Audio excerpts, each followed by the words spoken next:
Hello everyone and welcome back to the channel. Today we are going to do the 7th chapter of history, that's Forward Bloc and Indian National Army. तुम मुझे खून दो, मैं तुम्हें आजादी दूंगा. Give me blood and I shall give you freedom. जय हिंद. ये सारे नारे सुभाष चंद्र बोस के द्वारा दिए गए थे. Now, Subhash Chandra Bose was a very eminent and significant leader who helped India in the Indian national freedom. Okay, so we're going to study about this famous personality and about the party that he formed, which was the Forward Bloc, and the army that he formed, that is the Indian National Army. अब हम क्या topics इसमें cover करेंगे? We will cover formation of the Forward Bloc, कि कैसे Forward Bloc एक नई party Subhash Chandra Bose ने बनाई, and formation of the Indian national army, एक पूरी की पूरी आर्मी उन्होंने, पैरेलल आर्मी अंग्रेजों के खिलाफ खड़ी कर दी उन्होंने. इसके बारे में पढ़ेंगे. So let's get started. Formation of the Forward Bloc. Now, Forward Bloc was a left-wing party that was within the Congress, and it was result of the conflict view within the Congress. It was headed by Subhash Chandra Bose. अब कहानी शुरू होती है यहाँ से कि Subhash Chandra Bose was elected as the president of the Congress twice. 2 बार उनको कांग्रेस का प्रेसिडेंट बनाया गया, एक हरिपुर सेशन में और एक त्रिपुरी सेशन में, that is in 1938 and in 1939. Now he resigned in the Tripuri session. क्या वजह थी जिसकी वजह से उन्होंने रिजाइन किया? रीजन ये था कि गांधी जी किसी और को सपोर्ट कर रहे थे. वो सपोर्ट कर रहे थे पताबी सीतारमैया को. ठीक है, जब सुभाष चंद्र बोस को ये पता चला कि Gandhi ji is not supporting him, he decided to resign, and then he went on to form a new party called Forward Bloc on 3rd May 1939. ठीक है, अब क्या कारण थे जिसकी वजह से फॉरवर्ड ब्लॉक बना? फॉर्मेशन ऑफ फॉरवर्ड ब्लॉक किन कारणों से बना? 2 कारण मेन थे. पहला था Gandhi ji oppose the presidentship of Subhash Chandra Bose as he favoured the policy of large scale industrialisation.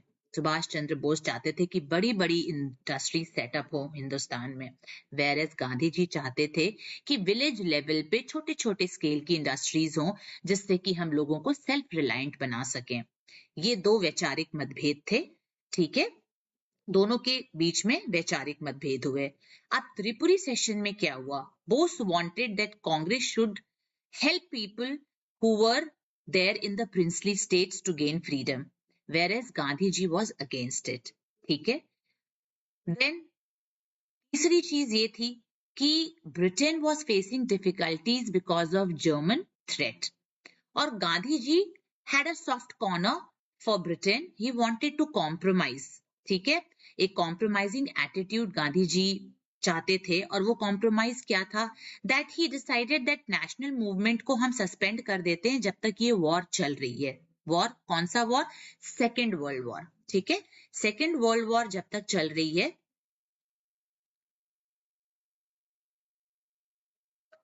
तब तक नेशनल मूवमेंट को सस्पेंड कर दिया जाए. ठीक है, but Bose was totally against it. उनको लगा कि लोहा गर्म है, हथौड़ा इसी वक्त मारना चाहिए. So he wanted to take this opportunity to eliminate British from India. ठीक है, which made sense. Now these were the ideological differences जिसकी वजह से सुभाष चंद्र बोस को एक नई पार्टी का गठन करना पड़ा, and that was forward block.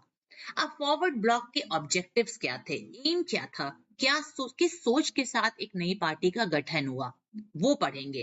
The main objective of the forward bloc was to unite the left wing section. जितने भी लेफ्ट विंग सेक्शंस थे कांग्रेस के अंदर, उन सबको इकट्ठा करना और एक ऑल्टरनेटिव लीडरशिप डेवलप करना. ठीक है, और इमीडिएट ऑब्जेक्टिव था लिबरेशन ऑफ इंडिया, हिंदुस्तान को फ्री कराना. किससे फ्री कराना? Of course from the British rule. And they also wanted to support workers, peasants, and youth and all radical organization. ठीक है? Now, it aimed to establish a socialist society. अब ये socialist society क्या होती है? जिसमें सरकार के पास power हो और जहां rich and poor, they're all are treated equally. किसी के साथ कोई मतभेद नहीं हो. That is a socialist society. For this, they adopted certain measures. अब measures क्या थे? State planning for the reorganization of agriculture and industry on the socialist level. वापस से एक industry set करें जहां पे बराबर का ट्रीटमेंट मिले, चाहे वो गरीब हो चाहे वो अमीर हो, on the socialist line. Agriculture में भी यही हो और इंडस्ट्रीज डेवलपमेंट में भी सोशलिस्ट लाइन पे एक प्रॉपर रीऑर्गेनाइजेशन हो स्टेट प्लानिंग में. ठीक है. फिर जमींदारी सिस्टम को अबॉलिश करना. क्यों? क्योंकि it was an absolute system जहां पे जमींदार गरीबों के ऊपर अत्याचार करते थे. They were more powerful and the poor people had to suffer. The peasants basically had to suffer. So, making the right to work as the fundamental right. ठीक है. Right to work जो है उसको fundamental right बनाने की उन्होंने मांग की, which is again, it is one of the fundamental right among the 6 fundamental right that we have now. Third point was providing workers several kinds of benefit. जो भी workers थे उनको several kinds of benefit मिले. कैसे? Credit system मिले and new monetary system. Now world peace, देश में विश्व में शांति हो, disarmament, arms बनाए ना कोई, and friendly relationship with the socialist nations like Russia. तो ये इनकी डिमांड थी and that was the aim of the forward bloc. Now, formation of the Indian National Army. कैसे इंडियन नेशनल आर्मी बनी जिसको हिंदी में कहते हैं आजाद हिंद फौज. आजाद हिंद फौज का नाम दिया गया. Now the Indian National Army was the idea of Mohan Singh. अब मोहन सिंह कौन थे? बहुत इंपॉर्टेंट नाम है in the formation of the Indian National Army. Mohan Singh was heading the British troop, Indian British troop in Malaya. ठीक है. अब जब Second World War हुआ, let's explain it in the another way. On 3rd September 1939, Viceroy Lord Lithgow declared that India will be fighting alongside Britain in World War II. ठीक है. और ये जो countries हैं, Hong Kong, Philippines, Malaya, Singapore, these were all British colony during that time. और India of course was also one of the British colony. तो उन्होंने ये अनाउंस कर दिया बिना इंडियन लीडर्स से डिस्कस किए, कंसल्ट किए, ये डिक्लेयर कर दिया कि India will be on the side of Britain against the other countries who were against Britain in the Second World War. ठीक है. तो Japan, जो obviously was fighting against Britain, attacked these countries. And Malaya में Mohan Singh was heading the army, Indian army. ठीक है. Mohan Singh was heading the army here. और जब Japan ने अटैक किया इन कंट्रीज पे, तो मोहन सिंह और उनकी आर्मी को अरेस्ट कर लिया गया. And that is how Mohan Singh was under arrest of the Japanese government. ठीक है. So Mohan Singh, an Indian officer in the British army who was in Malaya, decided not to join the retreating British army. जब वहां से British army हट रही थी तो उन्होंने डिसाइड किया कि अब वो ब्रिटिश आर्मी के साथ काम नहीं करेंगे, और इसलिए वो कहाँ जाते हैं? वो जापानीज लोगों के पास जाते हैं, who at that time encouraged the Indians to join anti-British organizations, and Japanese handed over the Indian prisoners of war. जो लोग गिरफ्तार हुए थे, जो सोल्जर्स को गिरफ्तार किया था जापान ने, इंडियन सोल्जर्स को, along with Mohan Singh, these kind of soldiers were called prisoners of war. ठीक है. So on 1st September 1942, Indian National Army was formally established. तो Indian in prisoners of war को छोड़ दिया गया, and almost 70,000 soldiers were there. ठीक है. All these prisoners of war were released from different countries. ठीक है, and around 45,000 Indian prisoners of war joined Indian National Army by the end of 1942. Just look at Subhash Chandra Bose, you know, sense of vision we should say, कि कैसे उन्होंने इतनी दूर की सोची कि वहां पे पहुंच के जापान में और मोहन सिंह के साथ मिलके उन्होंने इंडियन नेशनल आर्मी का गठन किया। अब दो तरह की कॉन्फ्रेंसेस हुए, टोक्यो कॉन्फ्रेंस और बैंकॉक कॉन्फ्रेंस। टोक्यो कॉन्फ्रेंस जितने भी south Asian Indian nationalist groups थे उनकी कॉन्फ्रेंस थी, and it was organised by Ras Bihari Bose. ठीक है, अब इस टोक्यो कॉन्फ्रेंस में क्या डिसीजन लिया गया? इस टोक्यो कॉन्फ्रेंस में ये डिसाइड किया गया कि एक इंडियन नेशनल आर्मी फॉर्म होगी, और क्या करना है उस आर्मी का? It has to be expanded, और इस आर्मी को ना ही सिर्फ एक्सपैंड करना है, जो इंडियन इंडिपेंडेंस लीग फॉर्म हुई है उसको जितने भी एशियन कंट्रीज हैं जो जापान के कंट्रोल में है वहां तक पहुंचाना है, उसको स्ट्रेंथन करना है, उसको फैलाना है। देन दूसरी कॉन्फ्रेंस जो होगी वो कहाँ होगी? वो बैंकॉक में होगी, और जितने भी इंडियन रिप्रेजेंटेटिव्स हैं साउथ एशियन कंट्रीज में वो सब बैंकॉक में मिलेंगे और वापस से मीटिंग होगी। So that was the Tokyo conference. Then comes the Bangkok conference.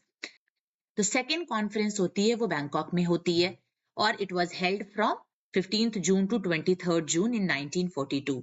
रास बिहारी बोस को वापस से प्रेसिडेंट इलेक्ट किया जाता है इस कॉन्फ्रेंस में, और 150 से भी ज्यादा representative from all the eastern Asian country participated. कुछ कंट्रीज के नाम है Malaya, Singapore, Burma, Thailand, Hong Kong, Manila and Java. So these were the countries which participated. Okay, you can see these countries, it's all written here, go through this. So some decisions that were taken were, जो Indian independence league है वो Indian national army को main से, material से और money से help करेगी। ठीक है, ये उनका काम होगा। इस इंडियन इंडिपेंडेंस लीग का जो एक पार्टी फॉर्म हुई थी उसका काम होगा, ऑर्गेनाइजेशन फॉर्म हुई थी उसका काम होगा कि इंडियन नेशनल आर्मी को ये मटेरियल सप्लाई करे पैसे से और सामान से। ठीक है, और obviously men in the army has to be provided. Then Subhash Chandra Bose को बोला गया कि आप इस आर्मी को लीड करेंगे। इंडियन नेशनल आर्मी को कौन लीड करेगा? Subhash Chandra Bose. Mohan Singh, of course, since he had that experience of serving as a official in the British Army, was appointed the commander-in-chief of the Indian National Army. Now, a council of action was founded for carrying out all the necessary actions in connection with the independence movement. Okay. Objective क्या था Indian national army का? किस वजह से, क्या सोच के ये इंडियन नेशनल आर्मी बनाई गई थी? Of course to mobilise all forces effectively to lead Indian people to regain freedom. एक ही उद्देश्य था इंडियन नेशनल आर्मी का कि हिंदुस्तान को अंग्रेजों से फ्री कराना है, आजादी दिलानी है। So to prepare the Indian people inside outside India for a modern arm struggle against British. हिंदुस्तानियों को तैयार करना ताकि वो अंग्रेजों के खिलाफ लड़ने के लिए रेडी रहें।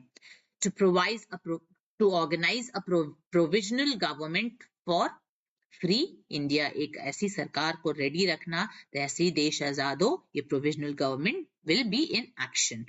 ठीक है, to mobilise Indian man power and money for total war, and of course unity, faith, sacrifice was the motto of the Indian National Army.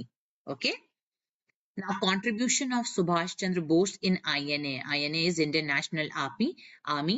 Setting up provisional government for free India. एक ऐसी सरकार का गठन करना जो हिंदुस्तान जब आजाद हो तो कार्य कर सके। Netaji Subhash Chandra Bose founded a provisional government और an interim government of free India Arzi Hukumat Azad Hind at Singapore on 21 October 1943. So the government was recognized by the world power. अब ऐसा नहीं था, ये जो प्रोविजनल गवर्नमेंट थी उसको रिकॉग्नाइज कर रहे थे एक्सिस पावर्स, और कौन थे? Germany, Italy, Japan, Thailand, and Burma. There was a parallel government, Indian government, which was, recognizing this interim government of Free India. So, as the head of the provisional government, Netaji declared war against Britain. अब provisional government जो interim government के head थे नेताजी, उन्होंने Britain पे war declare कर दिया. The objective of the provisional government of Free India was to establish a permanent national government of Azad Hind. Free India के permanent government form करने को establish करने का उनका उद्देश्य था. Netaji's provisional government got its first independent territory when Japan handed over Andaman and Nicobar Island to Netaji on 6 November 1943. Japan ने capture किया था अंडमान एंड निकोबार आइलैंड को, वो उन्होंने इस प्रोविजनल गवर्नमेंट के हेड नेताजी को सौंप दिया on 6 November 1943. Now, what was the impact of INA? Impact था Indian National Army did not succeed fully in achieving its objective. पूरी तरह से freedom नहीं मिली. उन्होंने नॉर्थ ईस्ट के काफी सारे स्टेट्स को कैप्चर किया था इंडियन नेशनल आर्मी ने, लेकिन क्योंकि वहां पे वेदर कंडीशन इतने हार्श थे कि the Indian army was struggling to get food, clothes, accommodations. So, and that was then opportunity when the British Army again attacked the INA, and that is how all the Indian National Army soldiers were captured by the British Army. But yes, what happened? उन्होंने एक tough लड़ाई लड़ी INA ने, and it set up an inspiration and an example of patriotism and sacrifice before the Indian people. उन्होंने अपने देश के लिए अपनी जान निछावर कर दी और एक एग्जाम्पल सेट किया of patriotism, love towards one's nation and sacrifice before the Indian people. Now, the heroic deeds and sacrifices of the INA soldiers, it stimulated the political consciousness among Indian forces. सोचो कितनी बड़ी sacrifice उन्होंने देश के लिए दी. उन्हें पता था कि difficult होगा, and still they went into war with the Britain, and though they could not succeed, but their heroic deed became an inspiration and it stimulated political consciousness among the Indian forces. Okay. Now, INA marked as the last major campaign when the Congress and the Muslim League worked together. ठीक है. Now, the battle INA की सबसे खूबसूरत चीज ये थी कि वहां पे सारे धर्म के लोग सबकी भर्तियां एक साथ हो रही थी, चाहे वो हिंदू हो, चाहे वो मुस्लिम हो, सिख हो, ईसाई हो. सुभाष चंद्र बोस मेड श्योर कि सब लोग एक साथ बिना किसी difference of caste and religion के एक साथ मिलके INA में भाग लें. और ब्रिटिश ट्रूप्स जो थी, जो आर्मी थी, वो बिल्कुल ही अलग थी. उनमें डिफरेंट रेजिमेंट्स थी, Sikh regiment, Gorkha regiment, Rajput regiment. तो they were all divided on the basis of religion, but that was the major difference between the British Army and INA. Now, there was no communal division in the INA, so there were Hindu, Muslim, Sikhs in the INA who fought together as a Indian. They were not fighting on the basis of religion, but they fought together as a Indian, and this promoted unity among the nation. बहुत बड़ी बात थी ये कि धर्म का कोई उसमें रोल नहीं था, सब एकजुट होके हिंदुस्तानियों की तरह INA में भाग लेते हैं और फिर देश के लिए लड़ते हैं. Now, the Battle of INA inspired uprising in the armed forces of the country. The Indian Navy rose in revolt at Bombay, Calcutta, and Madras and Karachi in February 1946. These revolts destroyed the very foundation of the British Raj. So that is how INA inspired the uprising in the armed forces of the country. वहां Indian navy भी against खड़ी हो गई Britain के, और बॉम्बे, कैलकाटा और मद्रास और कराची में उन्होंने रिवोल्ट कर दिया, जिसकी वजह से जो ब्रिटिश फाउंडेशन है वो हिल गया था. So that is the Indian national army and forward block chapter. I hope it is clear to you. Thank you.